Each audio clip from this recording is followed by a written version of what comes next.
The War of Gog and Magog. It is a war that was prophesied some 2,500 years ago in the Book of Prophets by Ezekiel, that it would be the war to end all wars, the war at the end of the world. And as we learn in the wisdom of Kabbalah, we see these things that were written in the Bible, in the Torah, in general, all Kabbalistic writings, through a certain language. This language specifically that it was written in, we learn, is the language of roots and branches. And the principle of the roots and branches is that nothing that this book describes is in this corporeal reality, meaning the people are not actual corporeal people. The events are not actual corporeal events. The objects and the places, they're not corporeal objects and places, things that we can perceive with our five senses of sight, smell, touch, hearing, and taste. Rather, they are all inner forces that are taking place in the spiritual reality, in the spiritual worlds, which we learn to research and enter into. And a person undertaking these processes in these texts, and specifically this one, the War of Gog and Magog, is one who is undergoing this specific, in this case a war, but an inner war between special forces in the spiritual worlds, which we're going to learn about in this session. Moreover, since it does describe the root level of reality, the place where the forces extend to our world before they reach the materialization as we see them and know them in our corporeal lives, so these forces that we work with, they do become expressed at a branch level, at a consequential level in this world, in certain ways. And we'll also talk about that, meaning how are the wars that we see with our eyes connected to these spiritual wars that we read about in such texts as the War of Gog and Magog. We're going to get into that today. And also, how do we fight such an inner war as Gog and Magog? Meaning, if it's an inner war that we can take place at every single moment, and which describes a war taking place of a person who's attaining spirituality, so what does it mean to fight that war? And moreover, what does it mean to win that war or to lose that war? We're going to look into that today as well. And finally, what are the consequences of fighting or not fighting this war at a certain level of a person's development? If we engage in it, if we don't engage in it, how does that play out in our reality? How does that play out in our corporeal lives as we know them, in our spiritual life? All these things we're going to get in today. We're going to get into looking at this spiritual process, the War of Gog and Magog, and seeing how it connects also to our reality, and especially today when we're seeing certain wars take place all throughout, you could say all throughout our consciousness, but really playing out physically right now in a certain part of the world. We're going to see how all that comes together. This is Kabbalah Explained Simply. I'm Marcus, and we'll get into it right after this.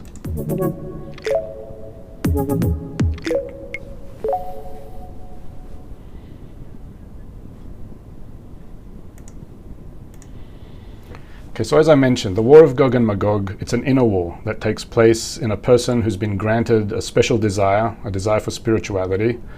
Anyone who's been watching Kabbalah Explained Simply and has been following the teachings of the wisdom of Kabbalah, whether here or at Kabu, so you'd know that the desire for spirituality is the final desire in all of our development, meaning we develop through desires for food, sex, family, money, honor, control, knowledge, and then spirituality. And both in terms of an individual's life and also in the general development of humanity as a whole, the desire for spirituality emerges as the final desire, the one that's most connected to being a human in this world.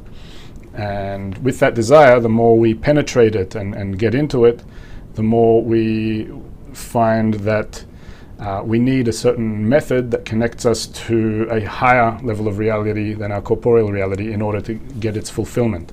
So the desire for spirituality is one which is characterized by questions such as, what is the meaning of life? Who am I? What is reality? Why is there so much suffering in the world? All kinds of existential questions that we can't find answers for in our corporeal desires, and which leaves us wanting and yearning.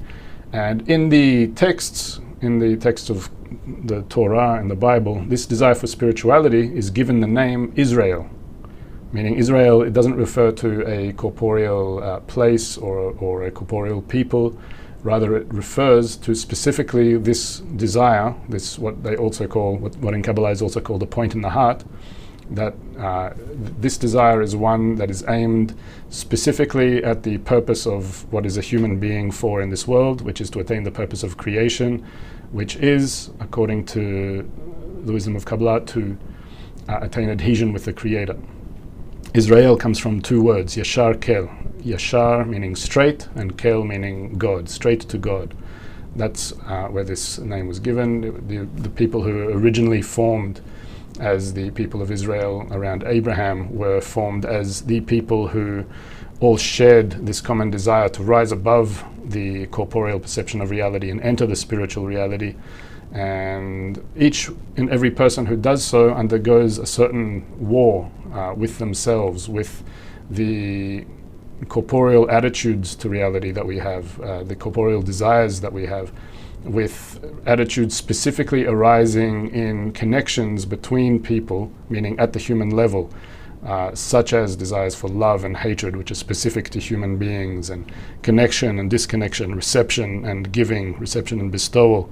All these forces that work at the highest level of our reality, at the inner level of the human being, where if we work with them correctly, we can start working to penetrate, specifically use it through this desire that we're given, through this point in the heart, this desire for spirituality, which starts by asking, which emerges in us as this seed. It's called the seed of the soul, by asking such questions, existential questions about the essence and purpose of reality.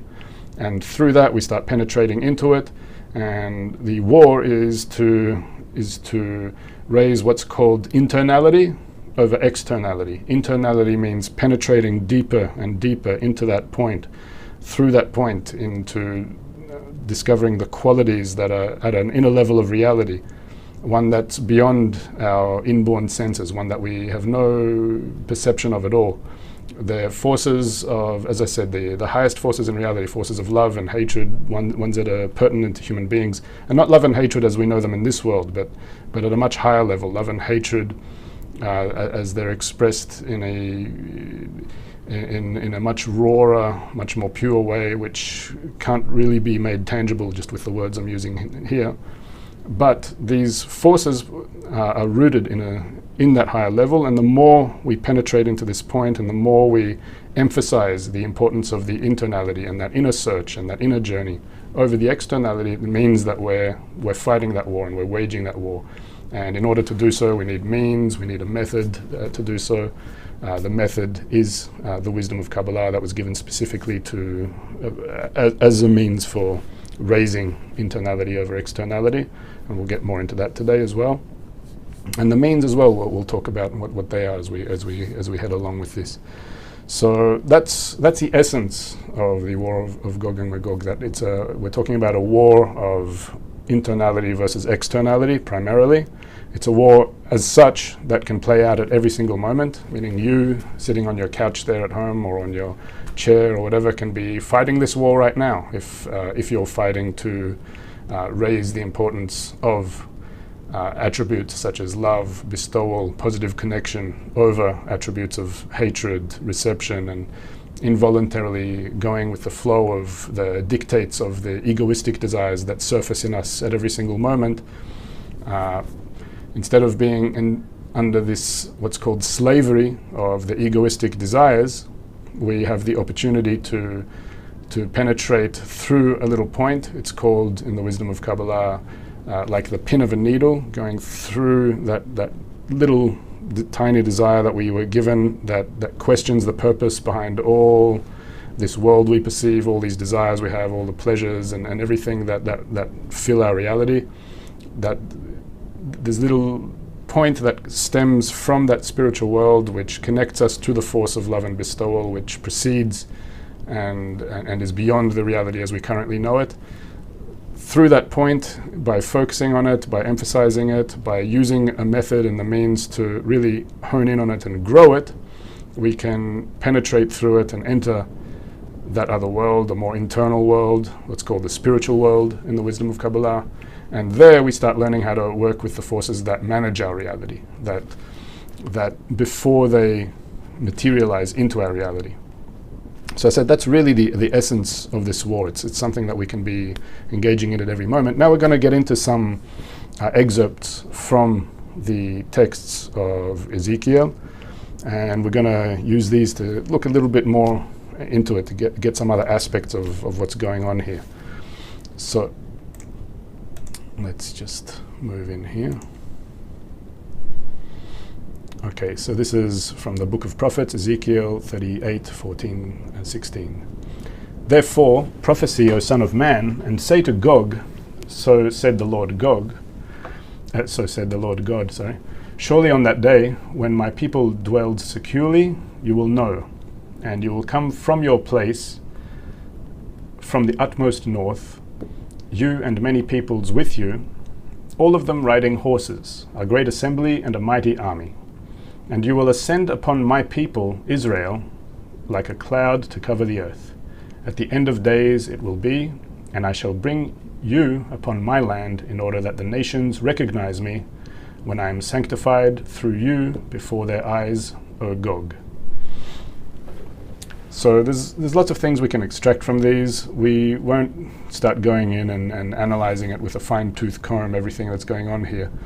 But there's some things that can stand out and that we can emphasize by reading some texts. Usually, in the wisdom of Kabbalah, we don't take texts such as these and study them directly as a direct source. Usually, we use the filters, you could say, of Kabbalists more current to our era, such as Kabbalist Yehuda Ashlag, who's the most renowned Kabbalist of the 20th century, who took all kinds of texts such as these and more recent ones, texts by the Ari, and made them more relevant to our era.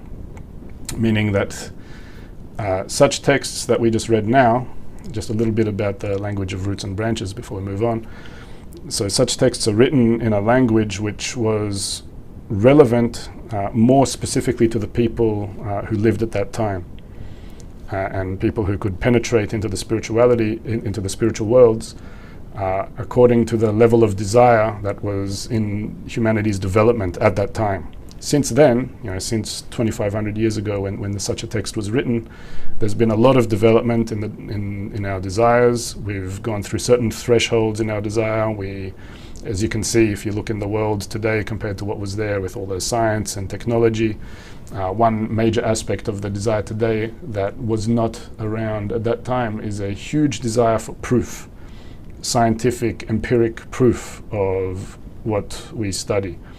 And that was a desire that simply wasn't existed back then. We can't even imagine what it means that a certain desire didn't exist at a time since when we have a desire, because it's so part of our reality right now that we can't even go back to imagine what it would be like to have an approach similar to the people who approached such texts at that time. But due to that's why more recent Kabbalists, such as Kabbalist Isaac Luria, first and foremost, from the 16th century, he developed a new scientific language of Kabbalah through which we don't see the spiritual worlds through all these allegories and fables which can confuse us, but rather as a specific, precise system of parzufim, sfirot, and worlds, really using scientific Kabbalistic terms, to point to exact spiritual, what you could call places and spiritual objects and spiritual phenomena and processes happening.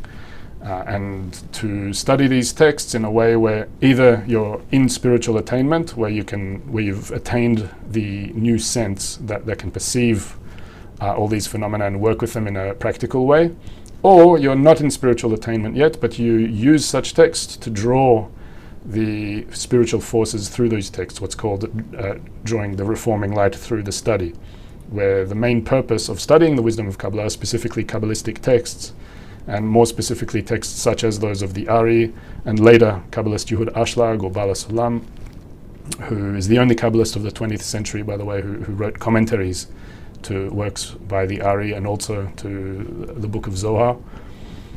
So by approaching these texts in a certain way, where we aim to not get wiser, not to get knowledge, not to simply blindly exercise some faith within us, but rather to draw the forces from the spiritual reality, meaning forces that are those of love, bestowal, and connections, forces that define the original force that created everything.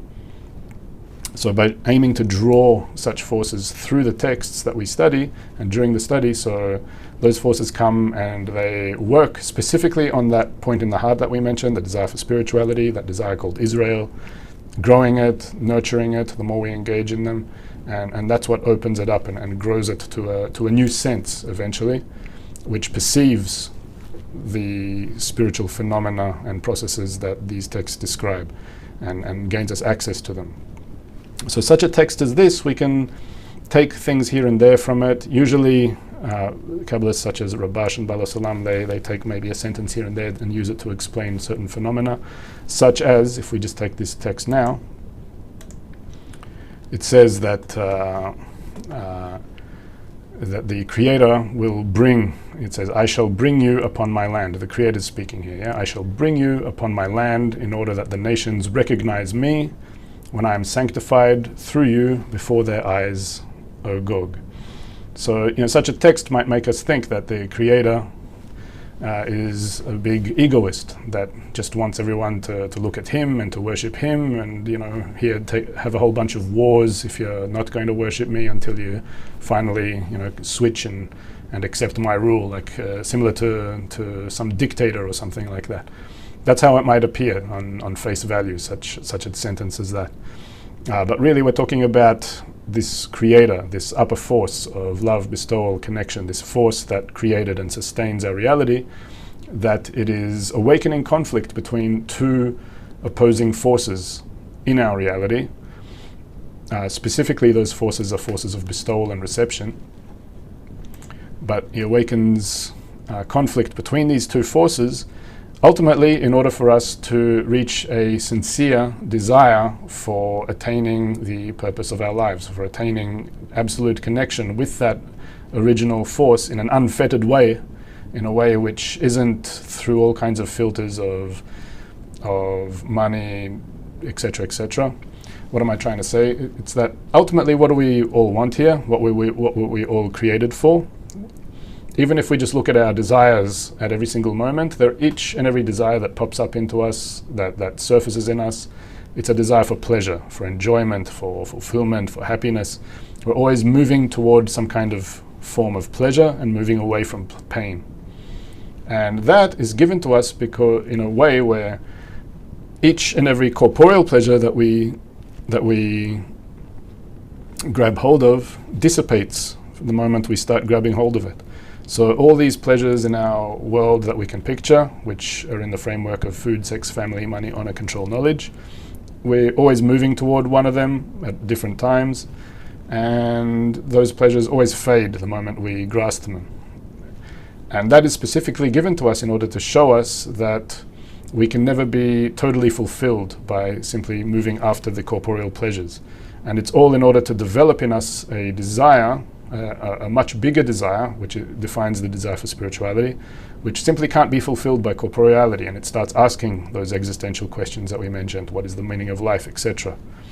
And through these desires awakening us more and more, and through all the, you could say, pains that awaken in our corporeal lives from all those desires being unfulfilled in one way or another, so that urges us to seek spirituality more and more. And in our era specifically, humanity en masse has started awakening to that point in the heart more and more. We have lots of people awakening to it more directly, a lot of people still, in all kinds of searches, indirectly feeling it.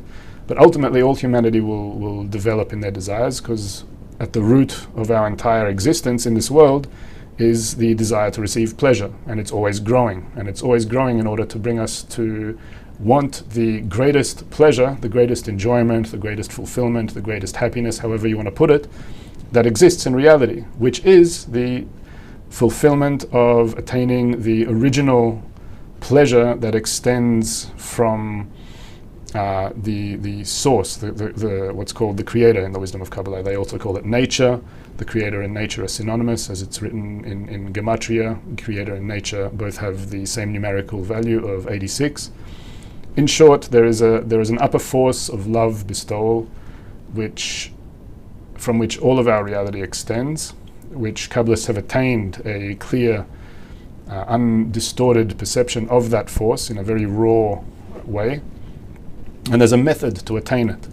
And the prerequisite to embark on that method to attain it is to feel that initial spark, that initial, what's called the point in the heart, that desire for spirituality, that desire which is called Israel in these books. And then that's what brings us to the search, and then we can use the method, the wisdom of Kabbalah, and the means that the wisdom of Kabbalah provides in order to, as scientists, start undergoing experiments, receiving feedback from those experiments, and start growing this desire in a conscious manner to literally attain the purpose of our lives, to attain connection with that original source from which we all came from. So that's what it says here, that I shall bring you upon my land in order that the nations, just like there's Israel and there's also the nations. The nations simply means the other desires. So we have Israel, which is the desire for spirituality, and we have the nations of the world. It's called the 70 nations of the world, which are considered our other desires. All those desires for food, sex, family, money, honor, control, knowledge, and various other variations of them. So that's called the nations, or the nations of the world. So it says that the nations recognize me, meaning that all desires will come under that governance of the Creator in an as I said, distorted way, in a way where we feel the pleasure of that connection to the Creator in a direct manner. Upon my land as well, in the wisdom of Kabbalah, it's a word that connects with desire.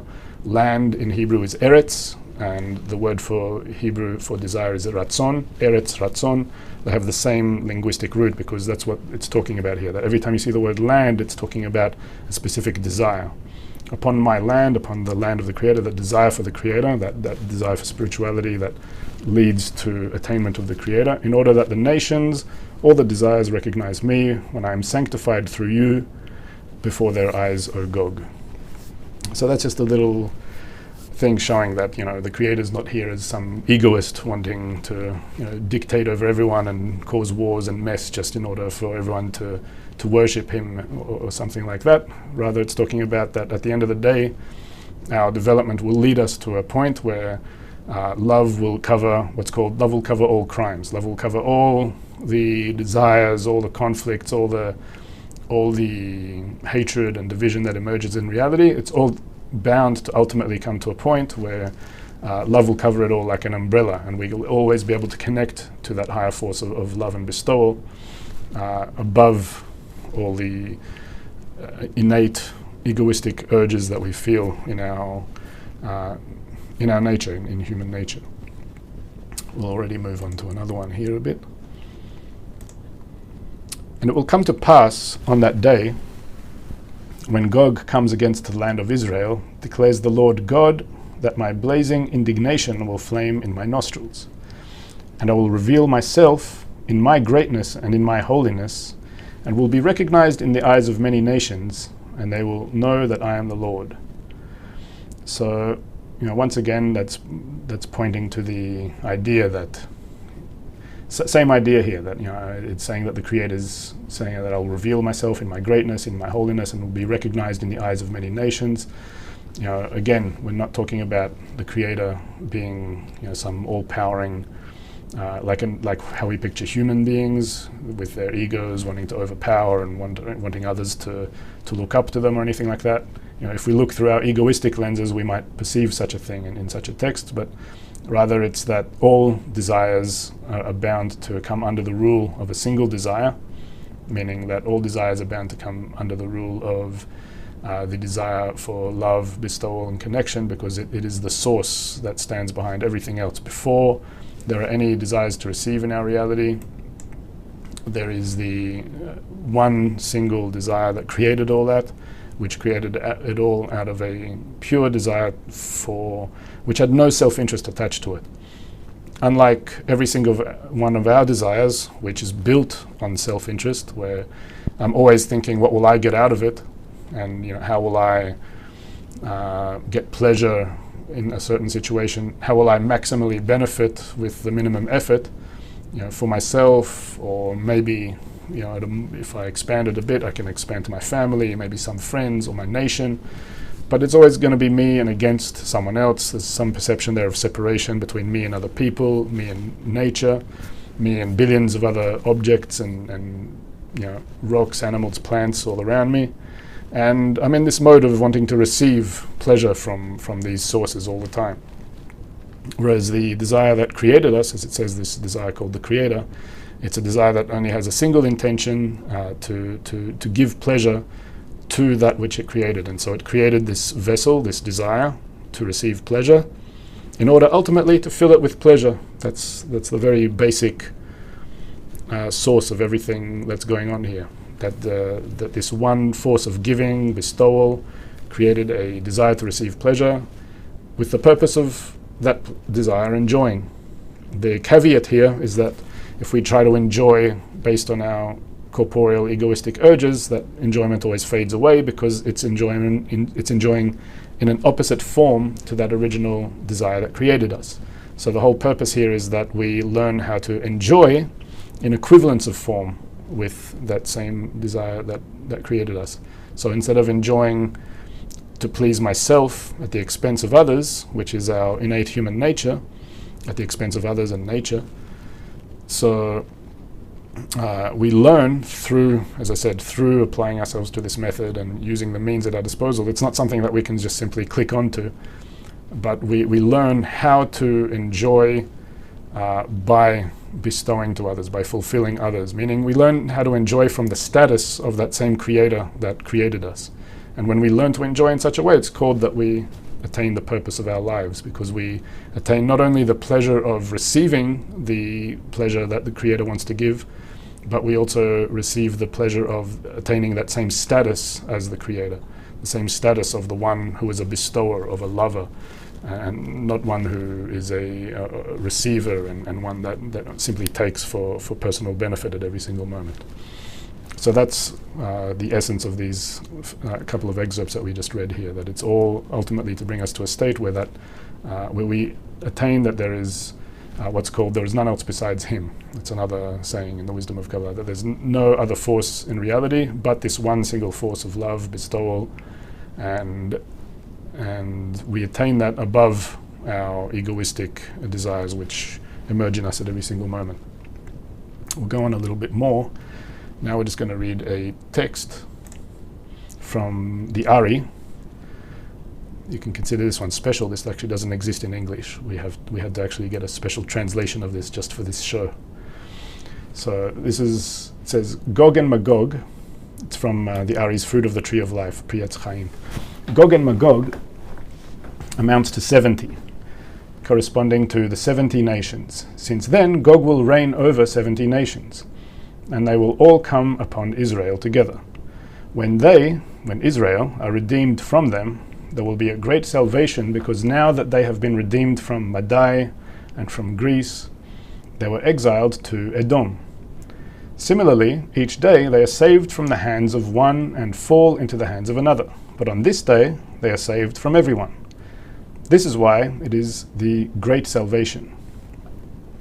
So very simply, what can we take from this text from the Ari? It says Gog and Magog amounts to 70.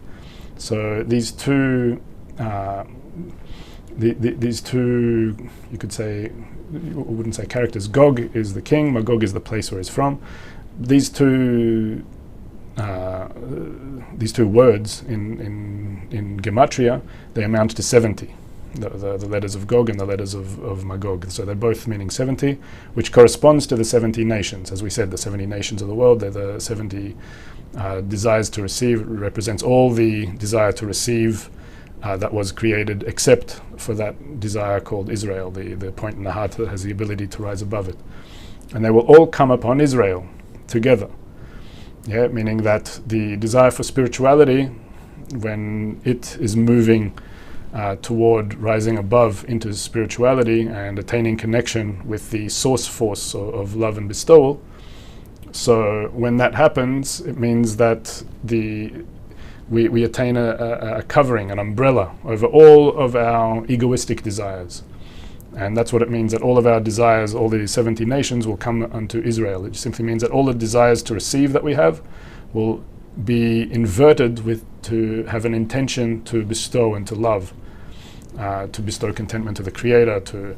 There will be this force of connection between all these desires that is specifically what that desire called Israel, the desire for spirituality, brings about when it succeeds in winning the war.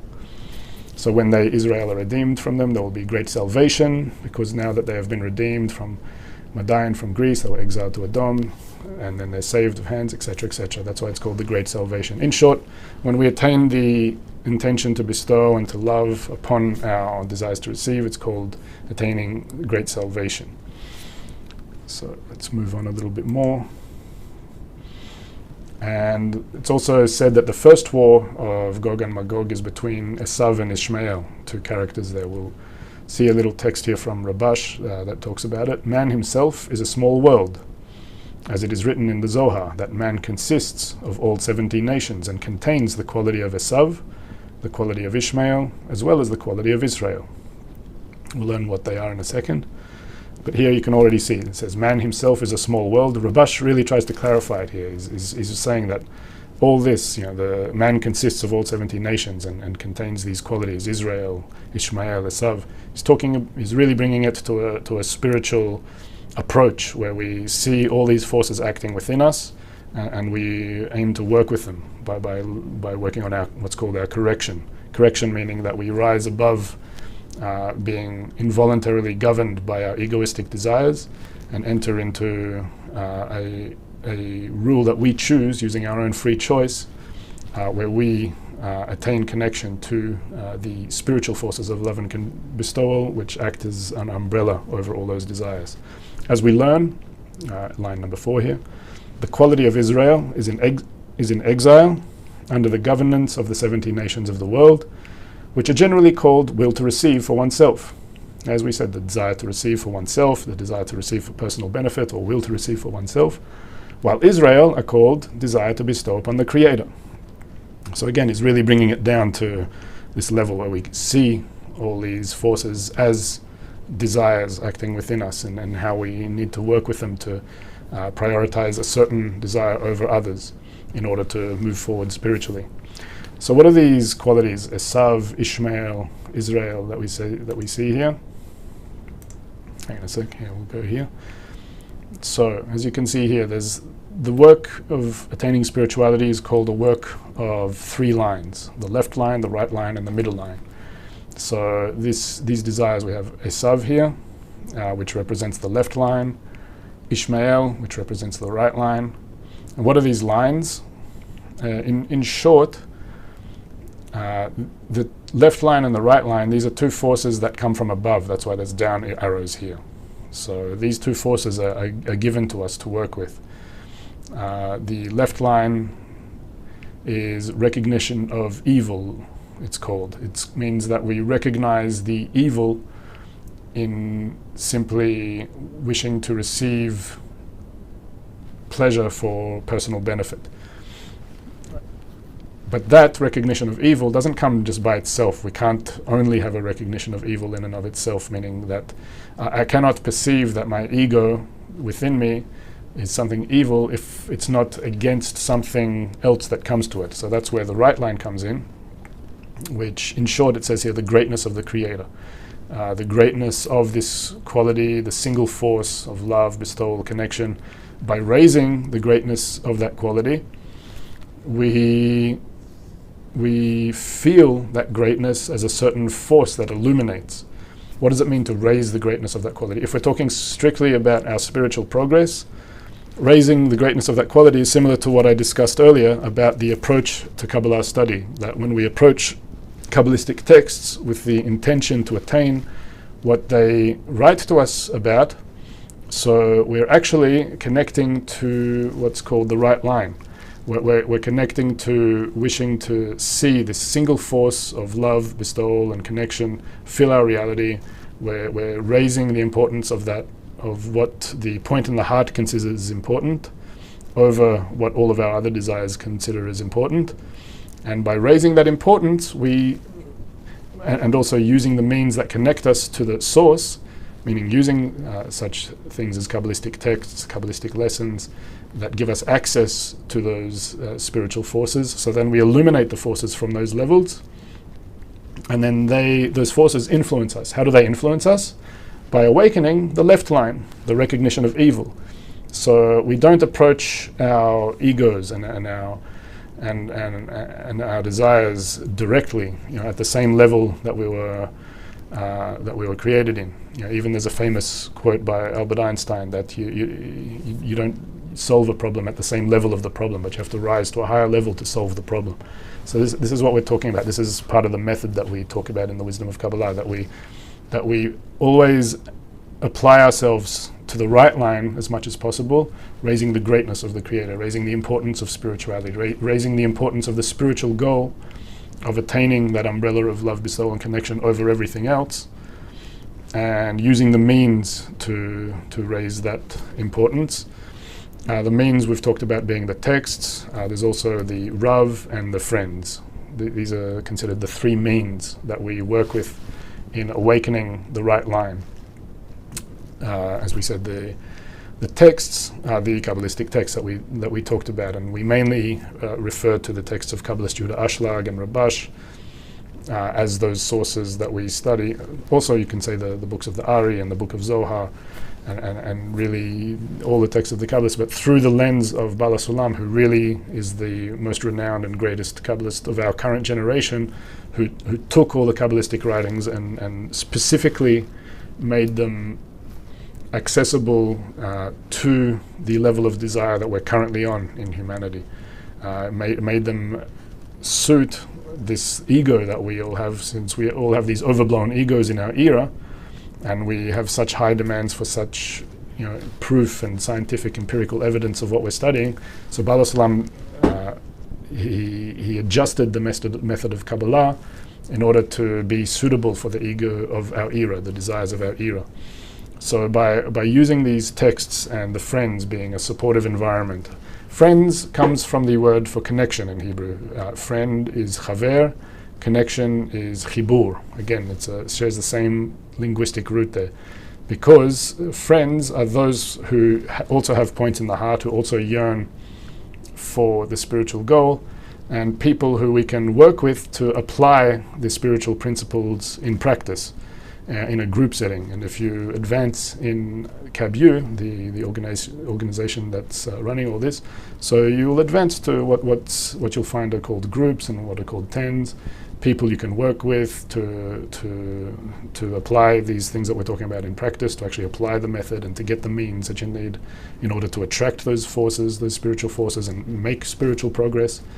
So that's what it means to work in the right line, that we raise that greatness of the Creator fundamentally through working with these texts, with these friends, and also the guidance of a teacher. This is the third means, if we're talking about the three means that we need. The teacher is the Kabbalist, the Rav, who has access to the spiritual worlds, who has spiritual attainment, and we can, and Rav, he's the one that guides us on how to approach all the means, on how to approach the texts, how to approach the supportive environment, how to approach the friends, in order to maximally draw those forces of the greatness of the Creator from the right line. And when we draw those forces from the right line, as we said, we get the awakening of the left line. So we don't approach the ego directly, we don't try to suppress our desires, we don't do anything like this, even though people might have some kind of idea that the ego or our desires to receive are something bad, and that we should do something with them, which lots of people have this understanding in our world. It's not what we come from here. Rather, we work on it, raising the greatness of the Creator, raising that right line. And then when we feel the awakening of special forces that come from that engagement, that come from working in the method and the means to draw those forces, it's called drawing the surrounding light. You can also say it's called the drawing of the reforming light. As we said, the whole purpose of the study and everything we do in the Wisdom of Kabbalah is to draw that surrounding light. It means that we draw the force from a higher spiritual level to us, which illuminates to us, to our desires, and to within us. And when that force illuminates, meaning when we draw a force that is of a higher level of bestowal than where we currently are, so we get that recognition of evil. But we don't, it's not a bad state, it's actually a great state. Baal HaSulam writes about such a state that is happy for the wicked that are revealed to him. It's like we get a medicine and then we're able to diagnose the proper cause of literally every one of our problems with this medicine, and we're happy for the fact that it's like a disease that becomes revealed, and now we can treat the disease. That's how we work with the revelation of evil, the recognition of evil, with the left line, meaning that the left line always comes under the right line, and that correct combination between them is expressed in what's called the middle line here. Israel is the connection between the right line and left line, and that has the up arrow there because the middle line really comes about as this one action that we can really do in this world, which the Kabbalah, which the wisdom of Kabbalah calls prayer. Prayer is the outcome of working in that right line to draw the spiritual forces to our lives, with that consequence of having that evil of our egoism revealed as a consequence of drawing those forces. And when that delta between these two opposite forces that we can feel within ourselves reaches a certain threshold, meaning when we've drawn so much surrounding light and revealed so much of our egoistic desire as being opposite to where we want to be, that we want to be in these relations of love, bestowal, and connection to each other, and we want to have that perception of the single force of the Creator to attain the purpose of our lives and not simply be enslaved to the ego and in this mess of problems that the ego leads us to all the time. But we want to attain a spiritual level. So when we reach that, that's called that the middle line, Israel, makes that connection, and that connection is made through the action called prayer. Prayer means a specific request to cover all, you could say, all ego, all evil, all the negative qualities that reveal in us, with the Creator's quality, with love. As we see here, to raise internality of externality, but you can see that a prayer that comes from a certain pain or a need that leads to a request. Everyone can relate to prayer in such a way. But these are already some pointers of things that can be added to prayer, and especially in these times as well. Like, for example, now that there's this war happening in the world, so lots of people as well in general just find themselves in prayer, prayer for the benefit of the people, that there will be peace, etc., etc. So you can see even in such a basic way, there's a certain pain and a need, and it leads to a certain request. What makes a prayer spiritual is these three yellow pointers here, that prayer includes, if we're aiming to acquire the force of the Creator and the status of the Creator, so we need to look at all the peace and benefit of all humanity in the prayer. That's always very important. That the prayer is not just for my benefit, my family's benefit, my nation's benefit, or the nation that I support, not just for their benefit, but I want peace and benefit to reach all of humanity. That's a significant component. If we don't have that in place, then we cannot consider our prayer to be a spiritual one. There's another thing here that we need to remember, that there's a single force that can respond to this prayer. As we said, there is none else besides Him. That has to be something that we keep in mind, that this force really actually connects to the third thing I wanted to say here, that there's a force that brings us pain, brings us deficiencies, to develop the need for its help, which is called to bless the good as well as the bad. So we have to remember, we have to keep in mind, if we're praying as a spiritual action, which it's not as simple as simply activating it right now, but if we even try to apply these things to any kind of prayers that we do, and even if a person has no approach to prayer, it doesn't really matter. Prayer at the end of the day is a request that emerges from a pain or a need, as we said.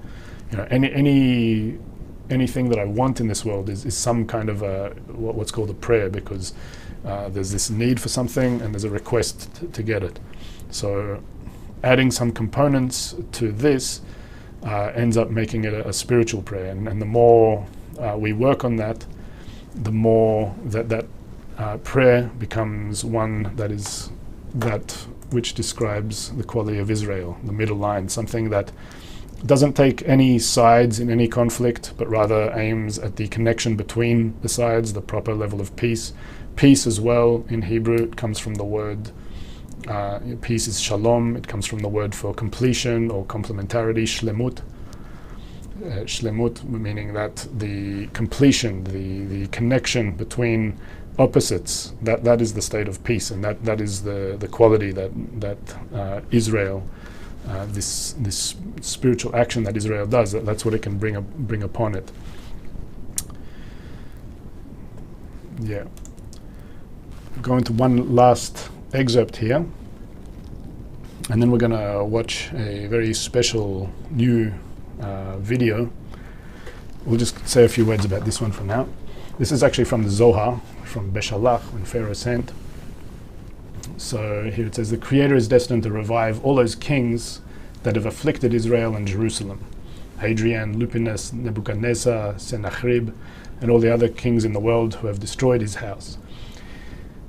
So this is also talking about the war of Gog and Magog, and that the Creator is reviving all kinds of kings that had existed prior to that in that specific war. He will give them dominion as in the beginning, and the rest of the nations will gather with them, and they will wage war on Jerusalem. And the Creator will avenge them openly around Jerusalem, as it is written, and this shall be the plague with which the Lord will strike all the peoples who have gone to war against Jerusalem. It does not say who will go, but who have gone, in past tense, since it concerns Nebuchadnezzar, etc., who have already gone. Then it is written, and in your great excellence you overthrow those who rise against you.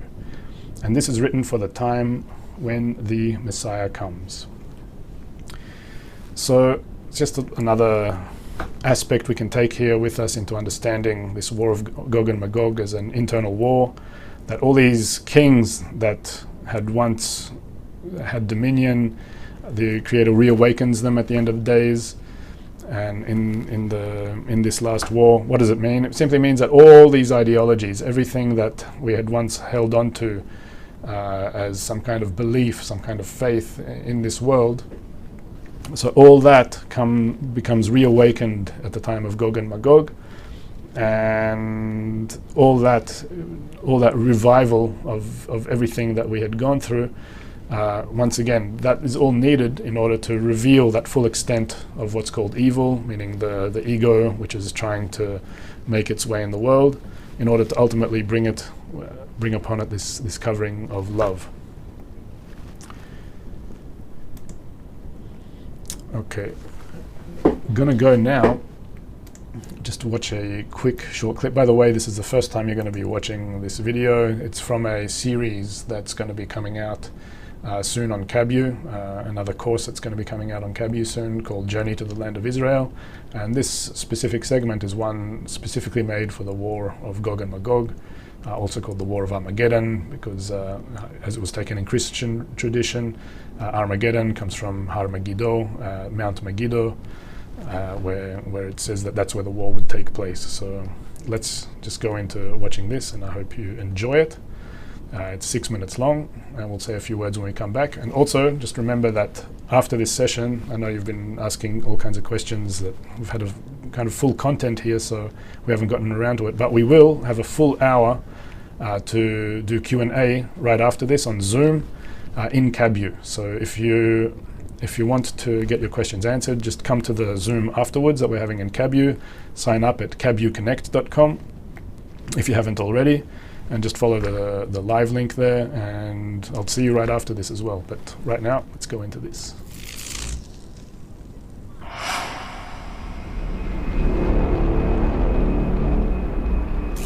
The War of Gog and Magog.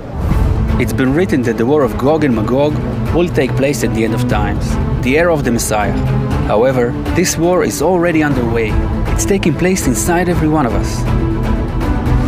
The book of Ezekiel states that Gog, from the land of Magog, will come to the land of Israel, and that he will lead a massive army that's composed of several nations. Also it writes that he will be defeated by none else but the Creator himself. In Christian tradition, this final battle is called the War of Armageddon. Armageddon comes from the Hebrew word Har Megiddo, which means Mount Megiddo. Mount Megiddo is the real geographic location near Jezreel Valley. Take a look at it. Here, the arena of several historical battles that have taken place over the last 3,000 years. There have been so many different armies here with their troops. Gog from the land of Magog will also come here for the final battle. And according to prophecy, this will be the last war ever. But is this war going to happen in the future? No, this war is actually happening right now. We can see it with our very own eyes. If we take a look at the world, we'll see how it's saturated with hatred. Humanity's entire history, especially in the last 100 years, is rife with suffering, grief, and misfortune. Revolutions, terrible wars, and natural disasters have hit us all throughout our history, and they have brought us to what we see in the world today. An invisible wave is rising before our eyes. No one can stop it. Egoism constantly pressures us and leads us to the final battle. This is the force of evil, Gog from the land of Magog. This is the human ego that wants to enslave the entire world, and against it stands the aspiration for unity, love, and an attitude of good toward each other. The point within us that strives for unity and wholeness. This point still glimmers within each and every person in the world. How then will the age-old struggle between good and evil end? It will end in the last invasion. By all indications, this war is already here. The first sign of this war that emerged in antiquity is the face of the generation will be like the face of a dog. What this means is that when we fail to grow internally, we descend to the animal level. We then have no room for compassion or regret, but only for cruelty and hypocrisy. We then have an evil dog's face instead of a thoughtful and compassionate human face. Half of humanity is hungry, homeless, and dying in wars and conflicts, while the other half is indulgent in excess and rotting from within. And both halves feel the same, that there is no future. The second sign for the final battle is every man for himself. And it's happening exactly when the world is becoming one closed system, that all of its parts are interdependent and have to be interconnected. But it's torn up by irresolvable disputes, and no one can understand the real reason for the hatred. The third sign relates to the Jewish people. The Jewish people have gathered in their land, as was predicted. Why did the Jews get such a name? Hebrew comes from the Hebrew word Ivri, which means a person who made the transition from selfish love to loving others. Jew, Yehudi in Hebrew, comes from the word Yichudi, which means united. And Israel comes from the two Hebrew words, Yashar, El, which means straight to God. It refers to an inclination to aim ourselves at our next degree, where we are all perfectly connected, like one big happy family. Israel, however, is but a tiny speck among this enormous ego. We can see how the people of Israel, destined for a spiritual breakthrough, have forgotten about their destiny. We just want to live like everyone else, but we're disputed among ourselves, divided into camps, different opinions, denominations, immersed up to our necks in mutual hatred. And this is why there is a storm coming our way. The main prophecy relates to Israel to become as one and to help the world to do the same. This is why the last battle is due. Gog and Magog, Armageddon. This war is meant to make the Israel within us rise above the ego. This is what the final battle will be. It's up to us. We shouldn't wait. We should be the first to wage war against egoism. The prophecy writes about this, that the Creator will strike all the nations that fought against Jerusalem, meaning that the highest altruistic force of nature will triumph in us and reign over the whole world in Jerusalem. This doesn't mean the stony city of Jerusalem that we know on the map, but another Jerusalem, the Jerusalem of the heart. Jerusalem, Yerushalayim in Hebrew, comes from the Hebrew word complete or perfect, Shalem. It refers to the common heart of the nations that unite and rise above the ego. It is there that we will discover the great quality of love and bestowal, which is what the Creator really is.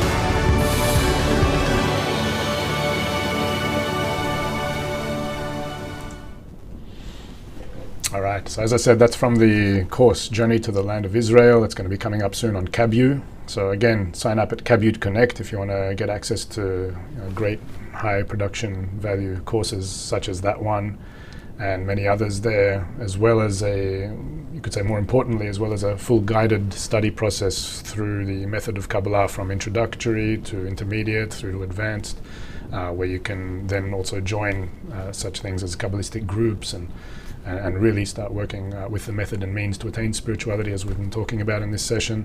And also, you have access to such events as what we're about to embark on now, a live Q&A session, which will go for a full hour, where you can ask any questions you want, either about this. I've already seen some questions you've been asking. Just to quickly relate to a common theme I'm seeing, people are relating what's happening now to, for example, the war in Russia and Ukraine, and whether not doing some certain actions, or how is such wars, terrible things in our world connected to what we're studying now internally.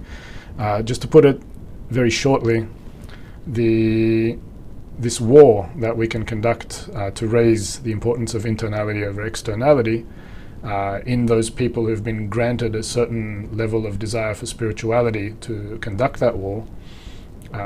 So by fighting to raise the importance of internality over externality, by what's called love will cover all crimes, by working on that, so we literally raise, as it says, we bring that rule of love to all the other desires. We without even feeling it, you could say the 99% of humanity who still hasn't got an active point in the heart, still hasn't got an active desire to move forward in such a way, will receive peace and complementarity, will receive some kind of shift in consciousness that will give them the ability to rise above hatred and connect in a manner of love and bestowal.